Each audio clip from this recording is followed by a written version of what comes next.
कानपुर नगर के थाना रायपुरवा क्षेत्र के छात्र को अगवा कर उसकी हत्या कर दी गई। रायपुरवा क्षेत्र में रहने वाले कपड़े के कारोबारी का नाबालिग बेटा सोमवार को स्वरूप नगर स्थित कोचिंग गया था। उसके बाद से वो लापता हो गया। लापता होने के कुछ घंटे बाद परिजनों को हिंदी में लिखा हुआ एक लेटर मिला, जिसमें साफ लिखा था कि अपना त्योहार मत बर्बाद होने दो, हमको 30 लाख रुपए फिरौती दे दो, नहीं तो तुम्हारे बेटे को मार देंगे।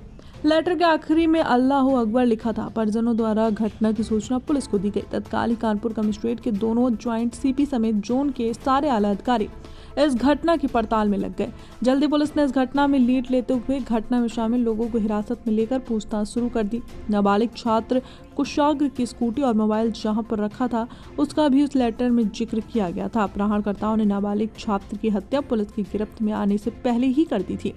घटना को अंजाम देने में छात्र की ट्यूशन टीचर रचिता, उसका मंगेतर प्रभास शुक्ला और उसका एक साथी आर्यन उर्फ अंकित शामिल था।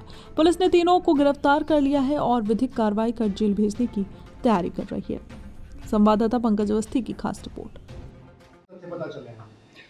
कल एक दुखद घटना रायपुरवा में रिपोर्ट हुई थी, जिसमें एक 17 वर्षीय बच्चे के अपहरण किए जाने की सूचना परिजनों ने दी और बताया कि एक पत्र उनके यहाँ एक व्यक्ति स्कूटी से आया था और मुंह पे कपड़े बांधे हुए था, वो एक पत्र देकर गया है।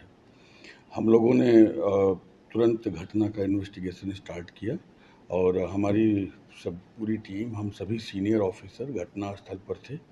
हम लोगों ने एक एक चीज़ों को पूरी रात एग्जामिन किया। घटना बहुत दुखद है और संबंधों के बीच भीतर यह घटना जो है हुई अब तक की विवेचना में साफ हो रही है। रचिता जो कि शिक्षिका के रूप में इस बच्चे के घर में पढ़ाती रही हैं 2021-22 तक। रचिता के फियांसे प्रभात शुक्ला और उनके दोस्त आर्यन उर्फ अंकित, ये सारे लोग इस घटना में इन्वॉल्व हैं। लड़के को प्रभात शुक्ला रचिता के माध्यम से बुला कर ले जाते हैं। लड़का स्वयं अपनी मर्जी से जाता हुआ दिखा। हमने घटनास्थल के पास जितने भी सीसीटीवी कैमरे थे, हमने सभी कैमरों की फीड ली है और हमने देखा है कि अभियुक्त आगे आगे और लड़का पीछे पीछे आराम से अपनी स्कूटी स्वयं खड़ी करके हेलमेट लगाए हुए जा रहा है। कमरे के भीतर 4:30 बजे के आसपास ये लोग प्रवेश किए हैं। वो एक स्टोर जैसा है और लगभग 35-40 मिनट के बाद अभियुक्त उससे बाहर निकलता है और बाकी वो स्टोर नुमा कमरा बंद रह जाता है। बगल में ही उस अभियुक्त का अपना भी कमरा है, जहाँ पे वो रेंटेड अकोमोडेशन में रहता है। लड़की रचिता जो कि शिक्षिका थी, वो भी वहीं पर बगल में है और आर्यन अंकित जो है वो वहाँ पे आया था। जैसा कि हमने जो डीवीआर लिया है और हमने 3 सीसीटीवी कैमरे जो कि स्पष्टतया सारी स्थिति को दर्शा रहे हैं, उनको लिया भी है, संग्रहित भी किया है, परिजनों ने भी देखा है और साथ में वहाँ उपस्थित लोगों ने भी उसकी तस्दीक की है। उसकी टाइमिंग भी देखी गई है।